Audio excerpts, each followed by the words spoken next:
Sí, buenos días. Estamos iniciando esta mañana fría, pero bueno, un poco está calmando la lluvia por lo menos. Y saludamos, soy Francisco Rocha, Gonzalo Rosero no nos acompaña en estos días. Para iniciar esta mesa de diálogo estamos saludando al señor economista Santiago Bucarán. Economista, bienvenido, buenos días. Hemos estado haciendo un análisis y un seguimiento al proyecto de ley de equidad de las finanzas públicas, como se denomina. Pero ahora sí, ya está, no solo que ya está en la Asamblea, el presidente de la República dice que ya les han hecho caer en cuenta que lo de los jubilados es inconstitucional. El comité empresarial tiene ya unas observaciones y una cosa que se escuchó del comité empresarial es que no hay estudios suficientes como para plantear el proyecto, y también la Superintendencia del Poder del Mercado dice que pediría revisar el tema de la devolución del IVA por el uso de las tarjetas de débito, de crédito y el manejo del dinero electrónico. Este es más o menos un marco general. ¿Cuál es el marco en el que usted está analizando el proyecto? Bienvenido, buenos días. Muy buenos días, Francisco, y gracias por la invitación. En la misma línea del comité empresarial, aparentemente no se ha hecho ningún estudio para las políticas que se están proponiendo en este proyecto de ley, que es el proyecto de ley para el equilibrio de las finanzas públicas, pero que ha sido vendido de otra forma. O sea, el nombre dice proyecto de ley para el equilibrio de las finanzas públicas, pero nos dicen no, los impuestos son para salvaguardar, para proteger la salud. Pero no, el mismo título lo dice. Este proyecto está enfocado a conseguir recursos, a conseguir liquidez para fondear el Estado, para fondear al gobierno nacional, que en este momento está sumamente en problemas de liquidez sumamente graves, al punto de que la única liquidez que puede obtener es a través ya sea de préstamos onerosos o préstamos en el mercado interno, por ejemplo, La seguridad social. Con el Banco Central del Ecuador, con el Banco Central del Ecuador. Al 31 de marzo, basado en el boletín semanal monetario que salió el día de ayer, tiene una deuda con el Banco Central de 2.471 millones de dólares. Ha subido en casi 300 millones de dólares desde marzo 24 a marzo 31. Entonces, este proyecto de ley no está enfocado a corregir el comportamiento de las personas, comportamientos nocivos en lo que es el consumo. Pero ese fue un discurso más bien posterior ya al planteamiento Claro. ¿no? Sí, este proyecto no va enfocado a eso. ¿Por qué? Es interesante que si dicen que se preocupan por la salud de los ecuatorianos, ¿por qué esperaron 9 años? ¿Por qué esperaron hasta este momento que necesitan liquidez para poner este tipo de impuestos a las bebidas azucaradas? Aparte de esto, es interesante ver cómo ellos tratan o cómo ellos dicen que van a conseguir 300 millones de dólares. Ese es el objetivo que ellos tienen y dicen que lo van a conseguir, pero hasta el día de hoy no saben a qué tipo de bebidas azucaradas van a grabar. Entonces, si no sabes exactamente qué bebidas azucaradas van a ser grabadas, ¿cómo hiciste el cálculo? Todo esto fue hecho a la improvisación, una improvisación que al día de hoy es sumamente peligrosa porque es una improvisación que está enfocada en tratar de conseguir la mayor cantidad de liquidez en el menor tiempo posible. Bueno, pero además de eso, siendo cierto, el señor presidente dice que le pasaron unos datos de que costaría el curar a los ecuatorianos de cáncer, no sé si solo del pulmón o de cáncer en general, pero por lo menos él decía, supongo que de cáncer, de pulmón, como 200 millones, y que lo de los tabacos y la cerveza y los licores costaría 200 o recuperaría 208 millones de dólares. ¿Se puede hacer esta comparación? ¿Es válida? Aunque usted decía, 9 años han tenido para hacerlo. Pero si se tardaron 9 años para hacerlo. Se tardaron 9 años para darse cuenta que el tabaco es perjudicial. Se tardaron 9 años para darse cuenta de que el azúcar genera obesidad. No, hay que dejar la hipocresía a un lado. Este gobierno lo que está tratando con este proyecto de ley es conseguir liquidez. Todo va enfocado hacia eso. Incluso el dinero electrónico va enfocado a eso.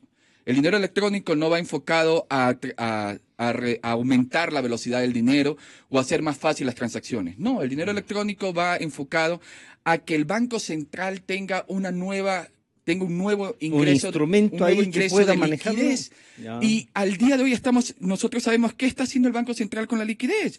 Al día de hoy el Banco Central está haciendo con esta liquidez, dando préstamos al gobierno nacional. Ya lo dije, marzo 24 la cantidad de préstamos estaba a 2.177 millones y al marzo 31 está a 2.471 millones. De hecho, en octubre del 2005 estaba a 800 millones. Este es un crecimiento comparado con octubre de 2015 de 1.668 millones. El Banco Central ahora se está comportando como el prestamista de última instancia. ¿Y a detrimento de qué? ¿A detrimento que ya de no qué? lo es, además, que no tiene esas ¿A detrimento de qué? Claro, exactamente. ¿A detrimento de qué? A detrimento de que al día de hoy, las reservas internacionales son de 2.573 millones. Las reservas bancarias son de 3.930 millones, lo cual implica de que las reservas bancarias no están totalmente cubiertas. De hecho, están cubiertas en un 65%. Ellos dicen, ok, pero hablemos solamente de la banca privada. Si quitamos a todos los que son las otras sociedades financieras y dejamos la banca privada más el Pacífico, porque el Pacífico la gente lo percibe como banca privada, actualmente la cobertura es del 86%, no hay una cobertura del 100%. Y esto es sumamente grave, porque el dinero electrónico que está ahí dentro de los pasivos monetarios, el dinero electrónico, esta cantidad de $800.000, que es una cantidad muy pequeña, no está cubierta. Y quieren emitir y quieren permitir o están incentivando mayor dinero electrónico. Si no pueden cubrir $800.000, si no han tenido la responsabilidad, si no han tenido de manejar esos $800.000, ¿cómo van a tener responsabilidad para manejar cantidades más grandes? Pero claro, para el dinero electrónico lo que se necesita es que las personas depositen en el Banco Central. ¿Y esos depósitos hacia dónde están yendo? Con las mismas cifras del gobierno, nos damos cuenta que todo está yendo en un gran porcentaje hacia préstamos hacia el gobierno nacional. Entonces hay que ser responsables. Ahora, por suerte, para esto hay que informar a la ciudadanía, por suerte, pese a que las reservas bancarias no están completamente cubiertas, los bancos privados han sido lo suficientemente responsables y lo suficientemente precavidos. Ellos han podido ver más allá de lo que muchos no hemos visto, de esta irresponsabilidad del gobierno y tienen reservas en otros lados, tienen reservas fuera del país, tienen el fondo de liquidez. Y es ese comportamiento precavido lo que permite que todavía la economía funcione. Que tenga un funcionamiento. Entonces, hay que ser claros. Incluso hay esta falacia, es una falacia muy grande con respecto a de que el gobierno está poniendo impuestos porque es una situación difícil. Mentira. Al gobierno le encanta poner impuestos. Y lo voy a demostrar. Entre enero de 2007 y julio de 2011, entre enero de 2007 y junio de 2008, ¿qué pasó con el dólar? El dólar se depreció y subió el petróleo.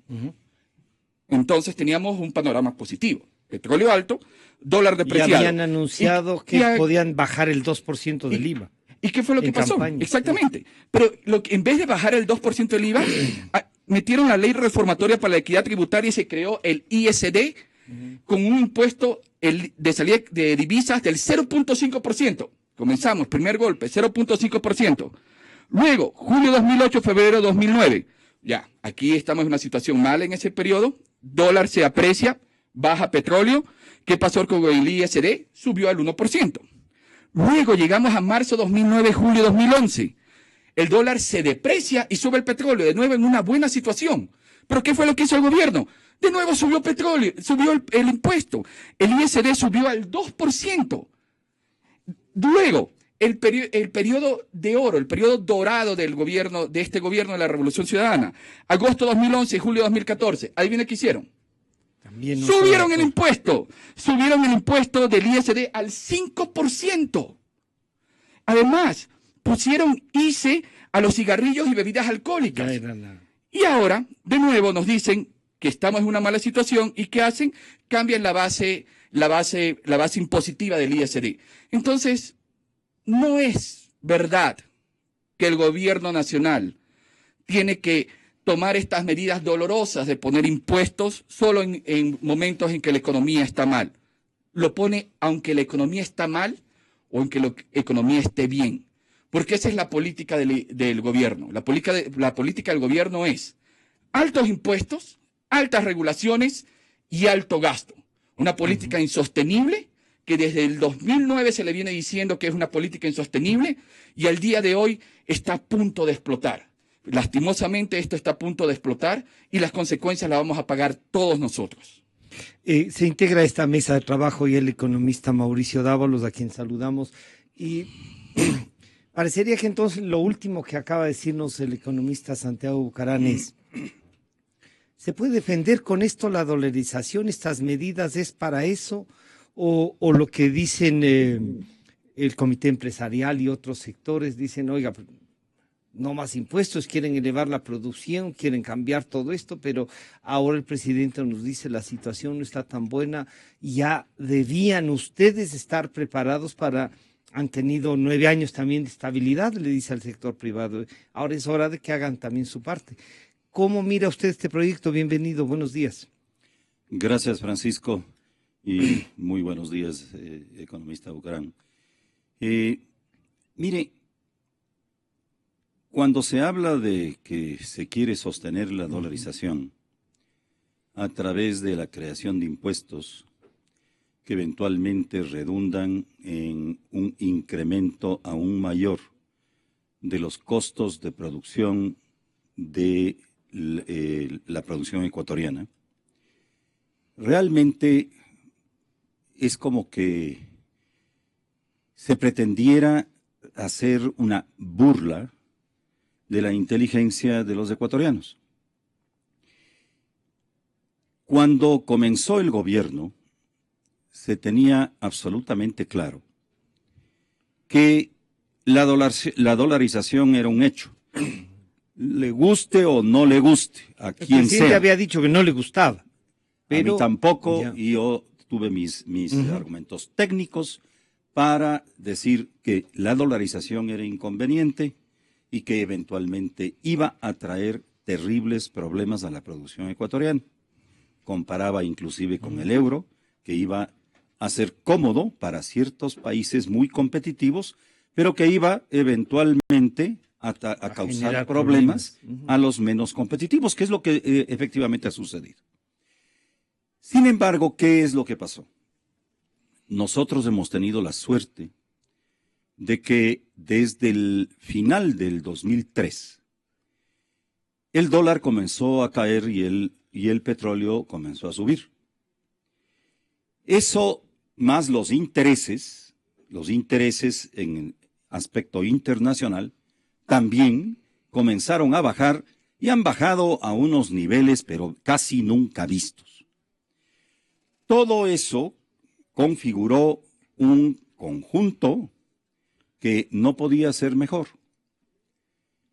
Así comenzó el gobierno con la dolarización, pero sabiendo que en el momento en el que el Ecuador no habría ganado en competitividad en su producción y que subiera el precio del dólar, nosotros íbamos a salir de los mercados y entonces la economía ecuatoriana en general iba a no ser viable.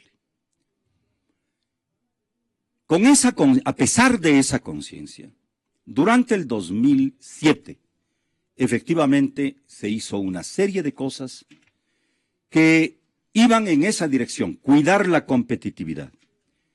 Se sacó el plan económico del gobierno que el presidente lo presentó en abril en Guayaquil, en abril del 2007, que era un plan completamente diferente a todo lo que ha sido el gobierno después de la asamblea.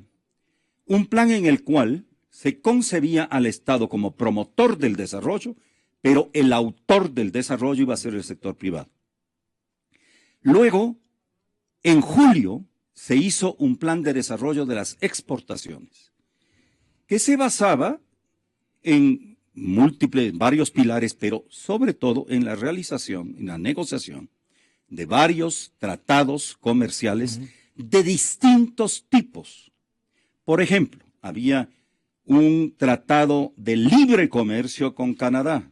¿Por qué? Porque con Canadá, si es que uno negocia los aranceles, simplemente se sabe que Canadá no tiene una segunda línea de defensa, sino que simplemente negoció los aranceles, entraron los productos. Y lo mismo para nosotros. ¿Y no era sumarse al TLC de Norteamérica? No. En el caso de los Estados Unidos, me tocó a mí precisamente, como ministro coordinador de la política económica y de la producción, hablar por 3 ocasiones con el Departamento de Estado y con el USTR, que es el encargado de las negociaciones, y explicarles que nos interesaba el hacer una negociación comercial con ellos, pero que comprendieran que ellos no era como Canadá, así que si se negociaba la baja de aranceles, lo que más nos interesa a nosotros, que son, por ejemplo, todo lo que quiere decir producción agropecuaria, no iba a poder entrar porque tenían la segunda línea de defensa, que es todas las protecciones fitosanitarias y zoosanitarias, la barrera es. Ellos entendieron perfectamente y estaban totalmente dispuestos a negociar en esas bases. Pero usted estaba ahí remando en contracorriente. Este era un gobierno que dice que eso no le interesa. No tanto en ese momento. En ese momento había no tanto en ese momento. Tanto es así que en octubre, por ejemplo, con Raúl Sagasti, que en paz descanse, que era ministro de Industrias, sacamos la aprobación en el COMEX, todo esto naturalmente con aprobación del presidente de la República, ¿no? Y conocimiento. La rebaja de los aranceles, la mayor parte a cero, de 4,000 ítems, esto es, de materias primas, bienes intermedios y bienes de capital. Era lo que había que hacer con recursos, ¿no? ¿Con qué fin? Con el fin de abaratar la producción ecuatoriana.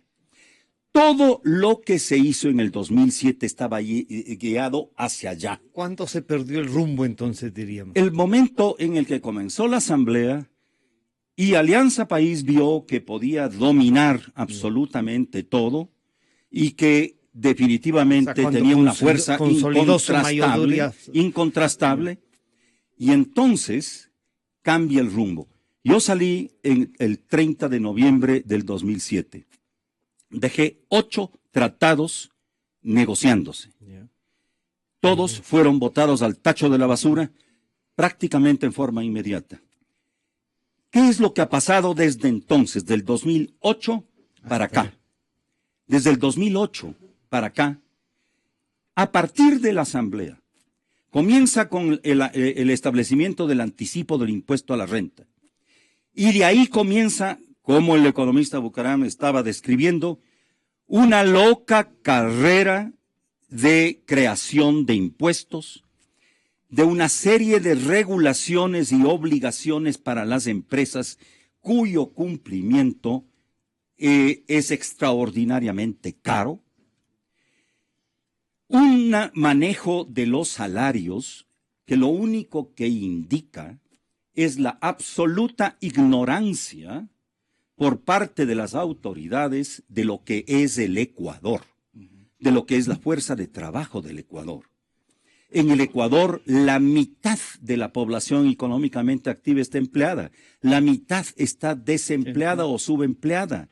Y se preocuparon de subir los sueldos de los empleados, garantizarles la estabilidad en forma extrema, pero se olvidaron que eso iba a generar aún más desempleo. Muchos deben estar pensando cómo se sentaba usted en la mesa con este pensamiento, con el grupo que nos gobierna. Bueno, por eso mismo, porque estuve ya contradiciendo demasiado, entonces decidí salir. Entonces, el asunto es que del 2008 para esta parte, desde muchos puntos de vista, se va creando prácticamente un andamiaje sobre el cual se le va elevando al costo de producción de los bienes ecuatorianos. Y al mismo tiempo se va acentuando cada día más el aislamiento comercial del Ecuador. Es solo lo ideológico, esa parte mucho más que si media estalinista, media de atrás de la cortina, para decir, oiga, mire, incluso Mauricio ya está pensando mucho en esto de los tratados de comercio y vamos por un proyecto de gastar. No, el presidente estuvo de acuerdo. Lo que me llamó la atención es que estuvo de acuerdo también en hacer exactamente lo contrario después. Entonces, ¿qué es lo que sucede? Lo que sucede es que hoy, haga lo que haga el gobierno, el daño está hecho. El Ecuador no es competitivo.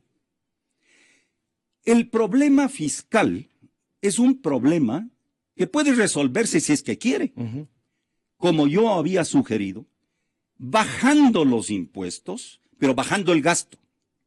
Yo había sugerido el bajar de 44% del PIB al 30% del PIB el gasto. Una contracción bastante naturalmente, ya una gran parte han tenido que hacerlo. Por no ejecutar, por no pero había plata, sin pensar en cómo hacerlo bien.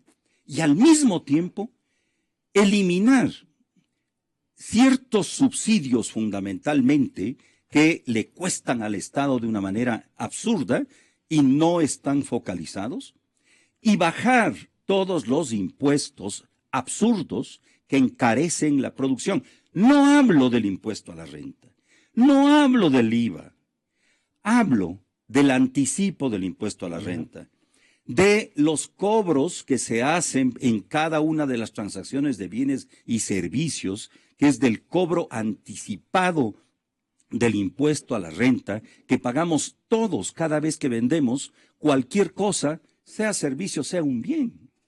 Estoy hablando del impuesto a la salida de capitales. Estoy hablando de las salvaguardias. Las dos cosas que gravan ¿a qué? A los bienes que usa la producción ecuatoriana para producir.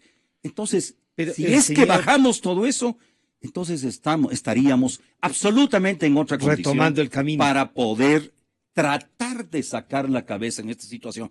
Caso contrario, olvídese, no hay ni mandrake. Aquí nos va a salvar. Yo quisiera que escuchemos al señor presidente, sobre todo sobre el tema de la salida de capitales que usted ya lo topó. El señor presidente dijo lo siguiente. Este impuesto es para proteger a la dolarización. Gracias a este impuesto no hemos sido víctimas de los capitales golondrinas, de ataques especulativos, porque al entrar especular esos capitales, entran a la economía, porque las tasas de interés son altas, después de 3 meses lo sacan, tienen que pagar el ISD y ya no es negocio. Esto ha protegido la dolarización. Pero por eso se llevan en el bolsillo grandes sumas para evitar el ISD. Entonces, ¿qué hemos hecho? Hemos reducido un máximo de 3 salarios básicos, $1.098, pero ahora con tarjetas, si compraban en el exterior, pagaban el ISD, que es el 5%, ¿no? A la salida de divisa. Hasta $5.000 de compras anuales no pagarán absolutamente nada. Eso es lo que no se dice. Entonces, ustedes pueden llevar una tarjeta de crédito al exterior, comprar $5.000 en vez de llevarlo en el bolsillo y no pagan absolutamente nada. Nosotros tenemos que importar los billetes para que esta gente se los lleve al exterior a gastar en quién sabe qué. Tenemos que importar. Eso les cuesta muchísimo al país. Y estos sabidos eliminaron el sucre, la moneda nacional, porque éramos idiotas, porque éramos inferiores genéticamente, no sabíamos manejar nuestra moneda, etcétera. Pero como son sabidos, sí le dejaron al Banco Central la responsabilidad del efectivo. O sea, todo esto es responsabilidad del Banco Central y tiene que pagarlo el Banco Central. Vayan a Panamá, verán que no hay Banco Central y la responsabilidad del efectivo de cada banco. A ellos les cuesta traerlo. Acá le endilgaron ese costo al Estado, como siempre. Los mismos que después se rasgan las vestiduras por el gasto público. Exa FM. Bueno, esta es una visión, pero uno dice, el señor presidente dice bajar de 10.000 a 1.098 la posibilidad de llevarse en el bolsillo, como dice él, y $5.000 en tarjetas, pero además en el año. Esto es una especie de corralito, se defiende así la dolarización, estos bandidos sinvergüenzas que pusieron la dolarización y que ahora se sacan los billetes por con todas las posibilidades que existen. Bandidos sinvergüenzas neoliberales, los típicos términos que utilizan.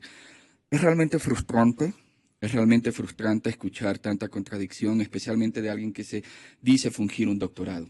Vamos a hablar de todas las contradicciones. Por favor. Primero, el impuesto a salida de divisas.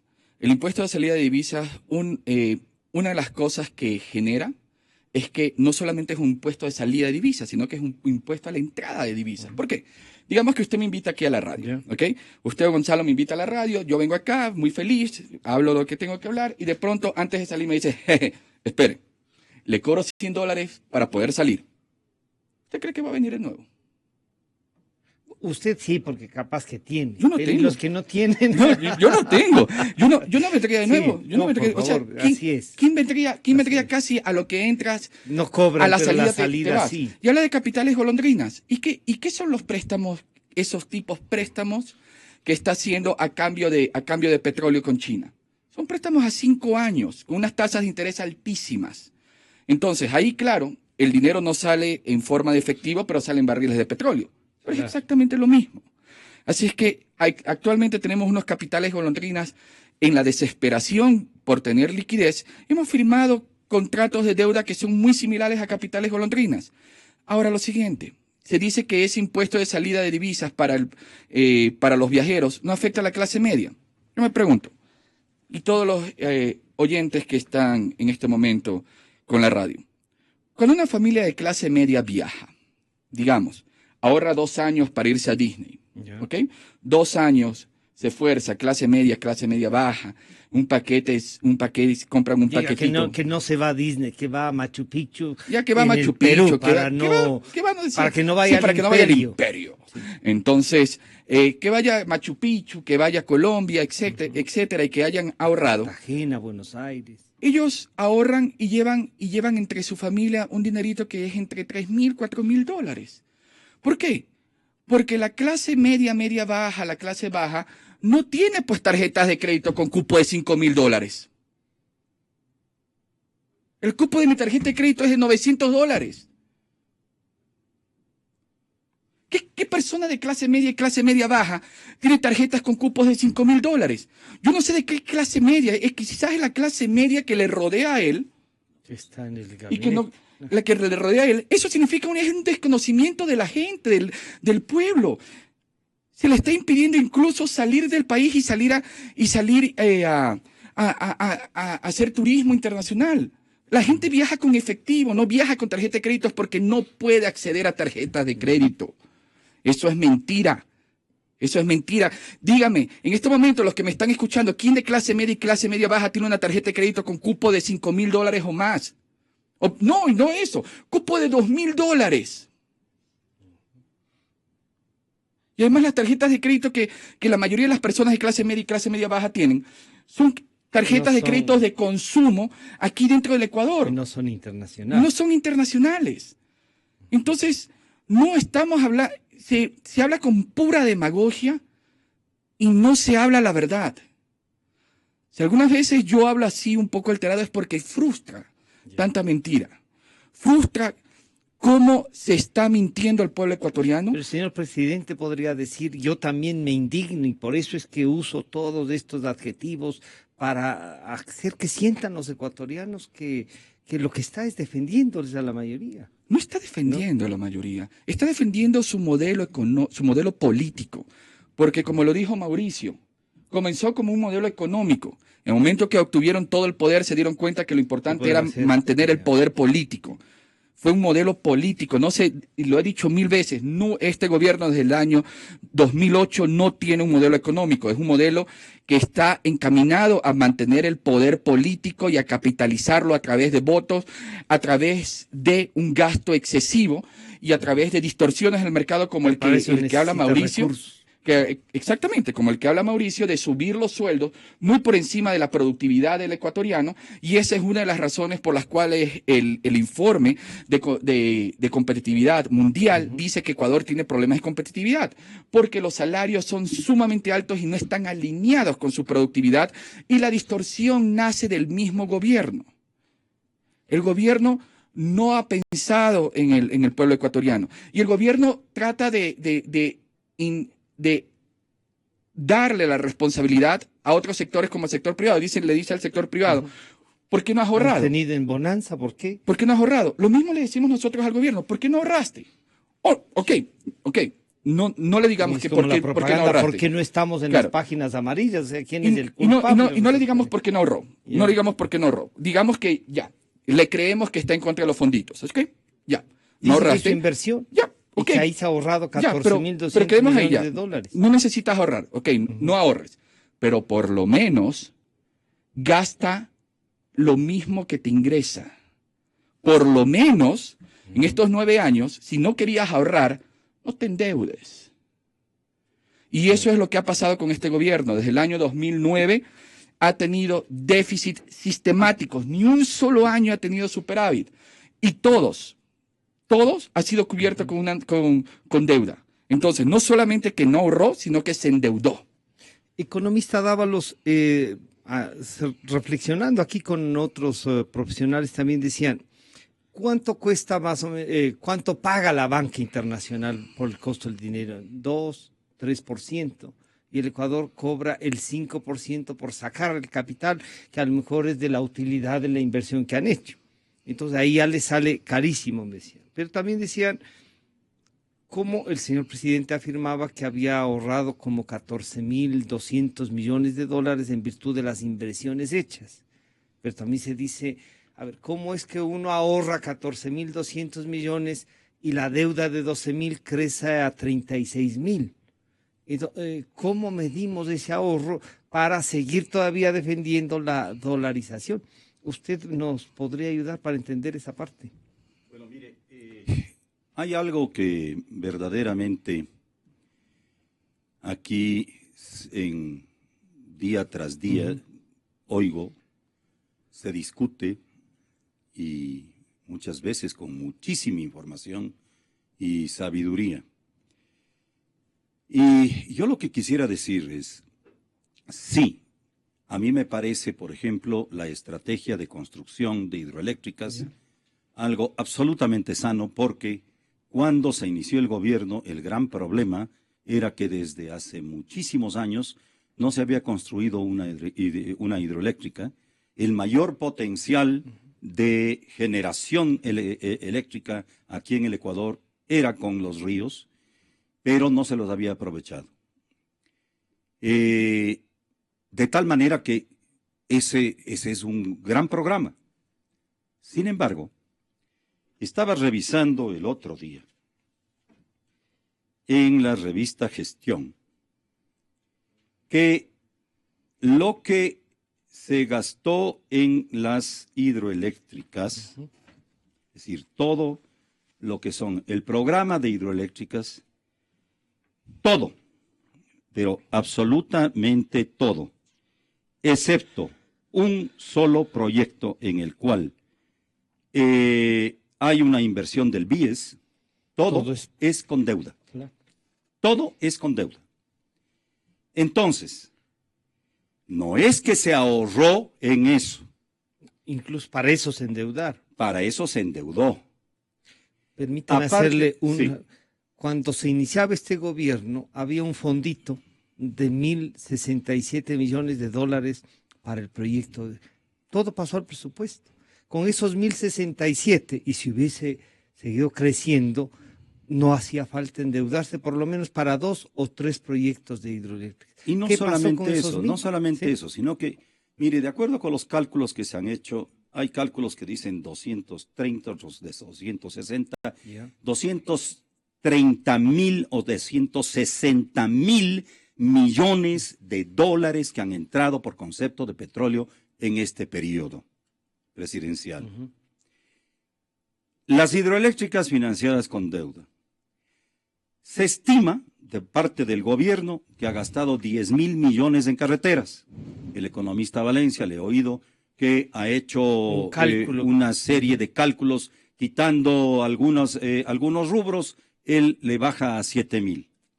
Pero 7.000 o 10.000 no es nada dentro de ese mar de plata que son 260.000 millones de dólares que entraron.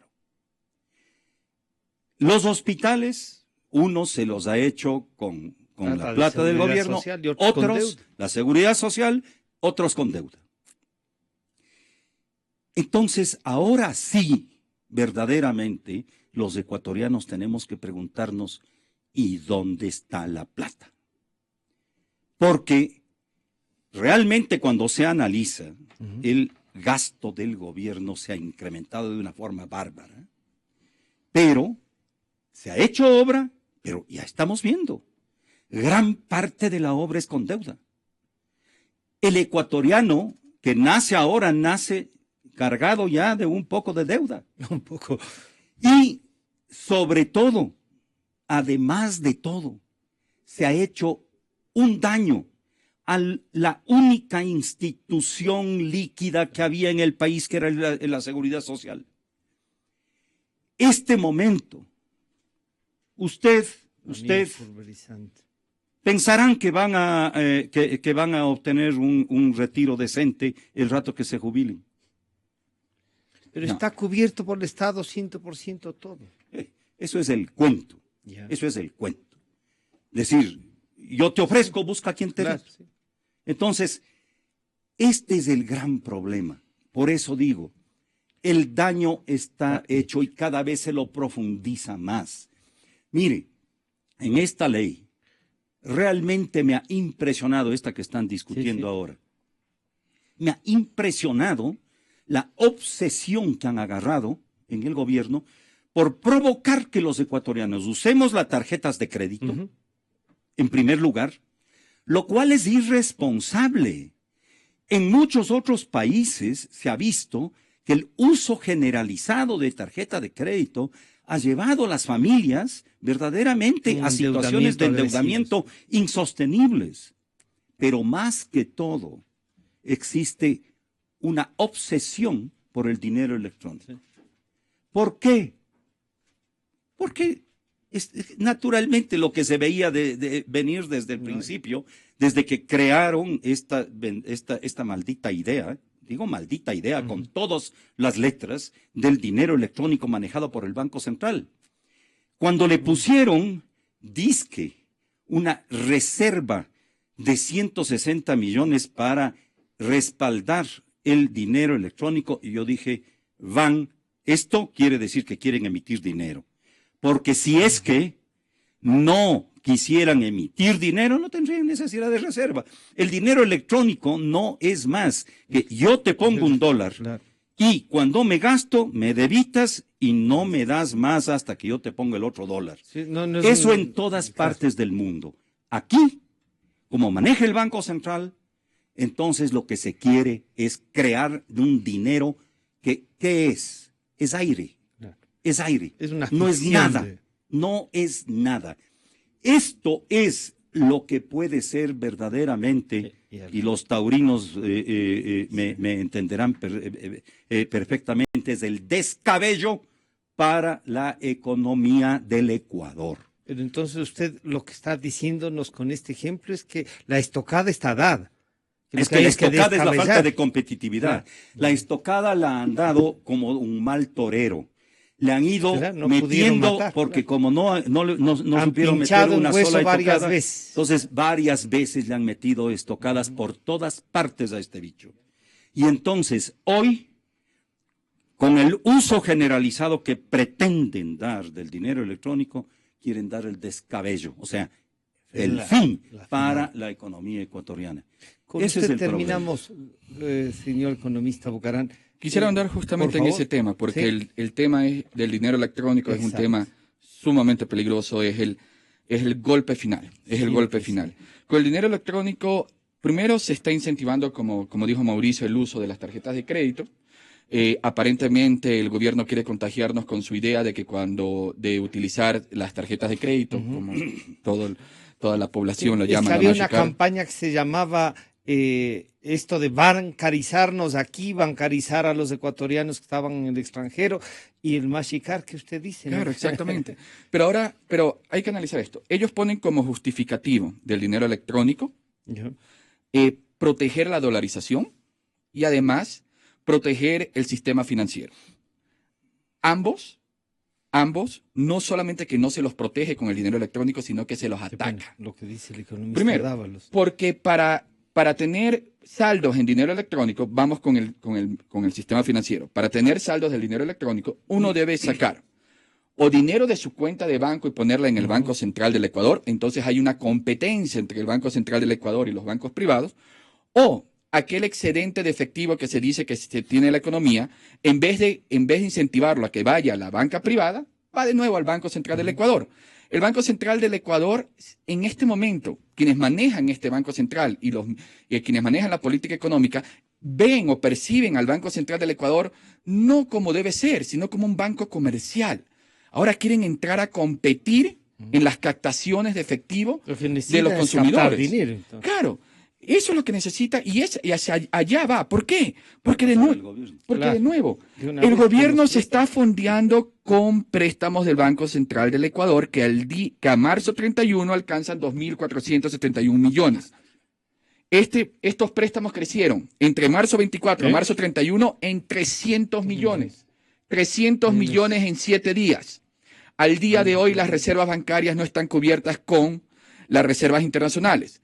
Estas reservas internacionales deben cubrir no solamente las reservas bancarias, sino todos los pasivos monetarios, entre los cuales está el dinero electrónico. Este dinero electrónico al día de hoy alcanza solo $800.000, los cuales no están cubiertos, porque si las reservas internacionales no llegan ni a cubrir las reservas bancarias, no le queda nada a este dinero electrónico. Entonces tenemos dinero electrónico actualmente en la economía que no está cubierto. Y lo interesante es que es un monto sumamente pequeño, $800.000. ¿Qué deberíamos hacer? Cerrar, digamos, eliminar, eliminar completamente todo lo que tenga que ver con el dinero electrónico. ¿Por qué? ¿Hacia dónde va esto del dinero electrónico? Lo voy a decir en palabras de un economista de la Universidad San Francisco de Quito, quien escribió un documento en el 2004 y dijo: en una segunda etapa se introduciría la nueva moneda nacional. En este caso sería el dinero electrónico. Y se inicia un periodo de bimonetarismo con paridad fija, tal como la convertibilidad argentina. Para ello se requerirían de controles temporales en el sistema cambiario, como una medida necesaria para garantizar la paridad de la nueva moneda. Aquí viene lo interesante. En esta etapa, los desafíos fundamentales serían la generación de demanda para la nueva moneda como medio de pago, así como la sistemática desdolarización financiera de la economía, lo cual implicaría generar demanda de la nueva moneda como reserva de valor y generar su utilización. O sea, primero, la nueva moneda como medio de pago y luego lograr que esta nueva moneda se la utilice como reserva de valor y como unidad de cuenta y patrón de pagos diferidos. Para todo ello, se requeriría de una compleja red de estímulos y reformas institucionales por parte del Estado, de tal forma que se induzca a los agentes económicos a utilizar la nueva moneda nacional. Estas son palabras del doctor Rafael Correa en un documento en el cual explicaba paso a paso cómo desdolarizar. O sea que él no está mintiendo. Él creía que en eso. Claro. Y actualmente estamos en estos pasos. Incentivar, exactamente, incentivar el uso del dinero electrónico. Pero estamos siguiendo la receta, incentivar. Actualmente, cuando se lanzó el dinero electrónico, el dinero electrónico se lo lanzó como medio de pago, pero ahora quiere que cumpla las otras funciones. ¿En qué documento fue que publicó el señor presidente eso? ¿En algún estudio, algún libro publicado por la Universidad de San Francisco? No, fue un estudio de la Flaxo, fue una revista de la Flaxo que fue, ¿cómo se llama? ¿Íconos? Pues sí, Íconos. Íconos número 19 del año 2004. Entonces, ahí da la receta. Primero, medios de pago, o sea, utilizar este dinero como medio de pago. Ellos cuando proponen el dinero electrónico, lo proponen como medio de pago, pero para que dé el salto ya a las otras funciones que debe tener una moneda, hay que poner incentivos. Y los incentivos ya están puestos. Incentivos que no solamente a los consumidores, sino también a las empresas. Entonces, estamos dentro del plan de desdolarización. Él lo dijo, se ajusta el plan. Y algo... Lo dijo alguna vez también el economista Acosta Burneo, que decía, están iniciando un plan para esto. ¿Usted coincide con eso? Exactamente. Y ahora, ellos hablan que por ley hay una paridad del 100%. ¡Mentira! No En el claro. Código Orgánico Monetario y Financiero lo único que hablan es que va a haber un respaldo del 100%, perdón, un respaldo con activos líquidos del Banco Central de la moneda. Cuando hablan de la paridad del 100%, eso está en una resolución que se puede cambiar inmediatamente, claro, que no necesita pasar por la Asamblea, que de la noche al día, del día a la noche, de la noche a la mañana, puede inmediatamente cambiarse esa paridad del 100% a una paridad del 80, 70%. Y, de nuevo, el Banco Central se lo está utilizando para hacer política monetaria, porque el gobierno quiere hacer política monetaria y el objetivo final, es la dolarización. Actualmente, toda la oposición, esto yo siempre lo vengo a decir, no solamente hay una ineptitud del gobierno, sino también la oposición no sabe reflejar los problemas y no sabe defender aquellas amenazas contra las cuales se ve. Exactamente, aquellas amenazas contra las cuales se ve enfrentado la economía ecuatoriana y los ecuatorianos. Y ellos, en vez de estar hablando de oponerse a los impuestos, deberían oponerse a esto. Los impuestos en ese proyecto de ley son el caballo de Troya, para luego a lo que entren, y cuando nos metan todo este proyecto de ley, meter justamente el gran problema que es el segundo paso hacia la desdolarización. Y algo más, y esto es muy claro, y esto hay que tenerlo muy claro, el gobierno hasta el día de hoy no ha querido o no quiere tomar medidas para solucionar el problema. ¿Por qué? No ha tomado ninguna medida. Hemos perdido 3 meses. Porque ¿cuál es la estrategia de este gobierno? El gobierno nacional, en lugar de enfrentar las causas del problema, que es el excesivo gasto público, ha tomado medidas parches. Y estas medidas parches tienen como un objetivo patear la pelotita hasta febrero del 2017. Y si tienen mucha suerte, patear la pelotita hasta 24 de mayo del 2017, para que sea el siguiente gobierno el que tome las medidas que son dolorosas y asuman los costos políticos de corregir este problema. Pero si a este problema le añadimos una situación en la cual tenemos una desdolarización ya en marcha, no hay vuelta atrás. Y volvemos a los años 80 y 90. Economista Dávalos, entonces, esto es un proyecto. No proyecto de ley, sino un proyecto de algo que no les gustaba desde el principio y que lo pueden dejar haciendo, ¿o no? Mire, yo no conocía el texto este texto que acaba de leer el economista Bucarán, pero me parece extraordinariamente interesante. Claro, porque es descriptivo, efectivamente, de lo que se está pretendiendo hacer. Pero en esto simplemente me ratifico. En que todos los pinchazos han sido de Martorell, los que se han dado para acabar con la competitividad de la producción ecuatoriana, y hoy lo único que se está haciendo es pretendiendo dar un descabello para acabar de una vez con la economía. ¿Sería una buena señal, digamos, retirar el proyecto o que el Congreso lo niegue? ¿Usted cree que habría esa posibilidad? Sería sensacional, porque realmente de ese proyecto no hay nada rescatable. A mí no, yo no soy de esos tipos de blanco-negro, porque siempre creo que en la vida hay grises, ¿no? Pero en este proyecto es que yo no le encuentro nada rescatable. Yo quiero agradecer al economista Mauricio Dávalos y al economista Santiago Bucarán por compartir su análisis, su estudio. Muchas gracias por acompañarnos. Enseguida volvemos.